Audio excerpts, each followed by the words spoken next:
Satu-satunya yang lo bisa kontrol di dunia ini, lu tidak bisa kontrol ya 2030 apa yang mau terjadi, AI itu bakal jadi sepinter apa. Tapi satu yang lo bisa kontrol adalah pikiran lu sendiri. Jadi jangan pikir lu di hidup ini lu adalah manusia yang nggak hoki, lu adalah manusia yang depresi. Itu akan semua jadi kenyataan karena itu semua cuman dari pikiran lu. Jadi yang lu fokus untuk kontrol dan atur adalah pikiran lu sendiri. Jangan bikin pikiran lu ini bisa diambil sama orang lain. Contoh, kalau lu pernah maki nggak ya? Gue pengen tanya di hidup lu secara jujur. Lu pernah maki seorang politisi nggak di sosial media? Kalau lu udah pernah lakukan itu, ya, berarti otak lu, bola mata lu, ya, itu udah dibeli sama orang pakai sistem ratusan miliar yang buzzer yang mereka bikinin untuk ngarahin otak lu ke sesuatu yang mereka mau. Lu udah kena yang namanya manipulasi media dan propaganda massal. Itu gua kasih tahu sistem buzzer yang mereka punya itu ratusan miliar harganya. Gue tahu karena gue punya teman yang mengerjakan itu. Itu kompleks sekali sistemnya untuk bisa manipulasi lu untuk maki-maki orang yang bahkan lu nggak pernah ketemu. Lu fokus lakuin sesuatu yang bisa benefit dunia ini dalam skala yang besar. Makin besar value yang lu bikin di dunia ini, makin besar yang akan lu hasilkan.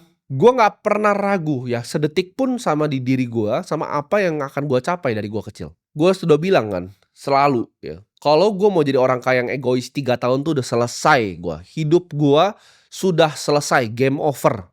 Anak gua nggak perlu kerja lagi, cucu gua nggak perlu kerja lagi, cucu guanya lagi tuh nggak perlu kerja lagi. Uangnya semua gua rapihin, ya gua bikin trust untuk aset-aset properti gua, running family office gua, ya gua beli indeks saja pensiun dari market nih. Ini bahkan dengan pensiun dari market, gua beli indeks saja 7% setahun udah itu sampai bawah-bawah generasi gua udah selesai. Satu pun ya yang hidup di negara ini nggak ada yang pernah akumulasi aset lebih cepat dari gua. Ini bikin sendiri ya, bukan anak orang kaya ya, bikin sendiri. Nggak ada yang pernah akumulasi aset lebih cepat dari gua selama 10 tahun ini. Tujuan gua, ya gue pengen bantu kalian semua keluar dari sistem keuangan busuk ini, supaya kita bisa bikin revolusi sistem moneter yang baru. Gue di sini nggak datang sebagai guru, ya. Gue datang sebagai tahanan, ya. Gue sama kayak lu semua dulu tahanan yang udah lolos, yang pengen bukain mata lu. Dan di sini gue pengen tanya sama lu, sampai kapan lu mau nunduk? Ya, hidup nunduk terus gitu.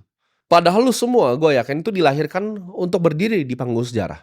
Dunia ini gak akan selamatin lo, hanya diri lu sendiri dan keputusan lu hari ini yang akan selamatin lo. Gue tahu bahkan beberapa yang nonton ini ada yang nonton di kafe ya. Lu perhatikan kalau lu buat lu yang lagi nonton di kafe, lu perhatikan sekitar lu. Itu adalah generasi yang sudah rusak gitu. 80% mungkin lagi scrolling TikTok atau ada satu lagi yang nonton Netflix. Itu generasi yang sudah rusak. Satu generasi ini udah hilang dibunuh sama TikTok ya, media dari Cina itu, dibunuh sama Netflix dan dibunuh sama sistem riba. Tapi bukan kalian. Ya makanya gue ajak kalian buat tinggalin sistem ini. Ambil alih lagi bola mata lu. Jangan lu maki-maki orang yang lu gak kenal di sosial media. Ambil lagi uang lu sendiri gitu loh. Dan lu ambil balik lagi jiwa lu. Semangat lu itu.